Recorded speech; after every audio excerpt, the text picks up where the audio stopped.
everybody, it's your girl Tanisha and welcome back to my channel Tanisha W. Like always, please be sure to like, comment, and subscribe to my channel. You know I will love y'all forever. So I know I've been away for a week. I didn't post any videos for you guys last week, and for that I apologize. Unfortunately, your girl got sick. Life hit her and I couldn't do anything. Like I literally got knocked out. Thankfully, it was just the flu, no COVID again. Thumbs up for that. So I'm back, I'm looking fly, and it's time for another video. So in my previous videos about things I was looking forward to coming to Netflix, I mentioned this movie, To All the Boys, Always and Forever, was going to be on my watch list. And it actually came out last week. So while I was sick in bed, I decided to watch it to kill some time because I want to do a review for you guys. And I know like these movies are like super cheesy and kind of predictable, like the teen romance movies, but like I really like watching them. Like they never fail to disappoint me in excitement and joy, but like that's just me. Anyway, so let's get into it. So this is actually a part 3 from the last 2 movies. I think in the first movie they were fake dating and they fell for each other. The second movie, she had a friend that came back, a childhood crush that she also wrote a letter to, that she had a decision to make. And at first she picked him and then she went back to her boyfriend Peter. And in this movie, it's about their final year in high school. They need to pick their colleges and universities. I think they call them universities in the States, I don't know. And they decided, Peter and Laura Jean have decided that they're going to go to the same university. Peter got through on a scholarship for, I guess, lacrosse, and Laura Jean, she just waiting to get in. Now, Laura Jean, she's a smart girl, but you know when girls have their boyfriends, their first boyfriends, they always go through this phase where they have the boyfriend, they think that they're going to be together forever. You think about going to school together. You think about getting married, moving in together, having kids. And that was the fantasy that Laura Jean was like projecting in her mind.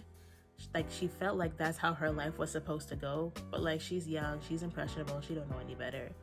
Like we've all been there, even as adults. People even older than her are doing that and worse. So at least she's doing it while she's young. She's probably 18, I don't know, in the movie. Like the whole plot of this movie is like about Laura Jean finding herself and like I guess kind of breaking out of Peter's shadow, because Peter is that guy. He is the most popular guy in school. I guess he's the most hottest guy in school. Like everybody want to be on Peter's tail. I'm just gonna say something bad. Everybody want to be on Peter's tail, but like he loves Laura Jean and he wants to be with her. And like honestly, like we found out early out in the movie that she doesn't get into the same university as Peter. And like at first she lied to him. I was like, why are you lying to him? Like just tell him straight up, because like I feel like I would tell somebody straight up, but then again I'm grown, so it's different compared to a teenager.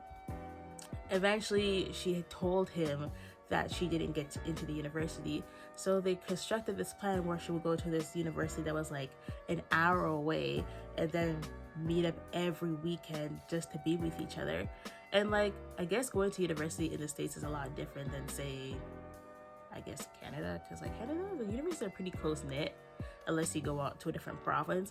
So like I guess like going to a different state is like going to a different province. I'm not really sure how distant the universities were, but it was like an hour drive away, and they were planning on meeting up on the weekends, which kind of seems ideal. But when really in reality, once life takes over and you start meeting new friends at your schools, it's not gonna be sustainable.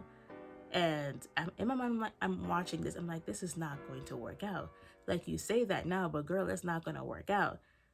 Like she's really trying to push her life into that in that section to pretty much live her fantasy of with Peter.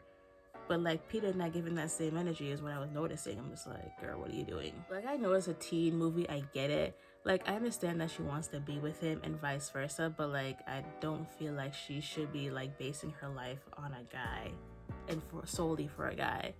She has an older sister that actually lives in a different country. I forgot what country it was. I don't know if it was like Ireland or Finland. I forgot the country, to be honest. But she goes to school far away in a different country.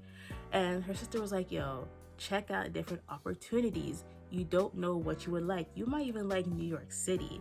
Check it out. And she was like, no, I don't like this. I'm not going to do it. But then I think they had like a field trip to New York City for their school trip. I don't know what kind of school trips y'all got. You know where I went for my school trips? Nowhere. Nowhere outside of the damn city. Anyway, she had a school trip to New York City and they all went.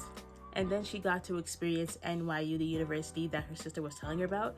And like she fell in love. She wanted to be there, but she didn't know how to tell Peter. And like, honestly, we already know where this is going. I'm not going to explain the whole plot. She expressed to Peter later on, a couple minutes later or 40 minutes later, depending how long the movie is, that she wanted to go to NYU. And obviously he was pressed about it. They end up going to prom together. He wins prom king. She just feels kind of like isolated. Like honestly, because Peter is so popular, so many people gravitate towards him, and Laura Jean is by herself. She's more like an introvert person. She keeps to herself, and she just feels like Peter is moving further and further away from her because he's so outgoing and so loved. And like, I feel like Peter is partially to blame too, because he doesn't take it in that people treat him like a celebrity, if you want to say that, because that's the best way to explain it. Like, all these people love him, and then like his girl's on the sideline, he's not really taking it in until it's too late. So I don't know. They actually ended up breaking up. Yes, it is what it is. They ended up breaking up, but I guess later on he came to his senses, and I guess they made it work somehow. I don't really recall what the hell happened in the end. I don't know if I wasn't paying attention or whatever, but I guess they made it work somehow.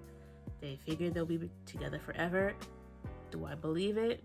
No, but it's a movie, and I guess they want a happy ending, so good for them. Anyway, my initial opinion, it's a good movie.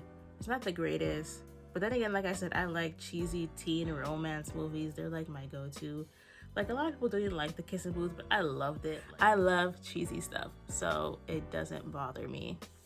Overall, I give this movie a 7 out of 10 because it was good. I liked it. Like, if I can watch the movie with minimal touching of my phone, that's a good sign.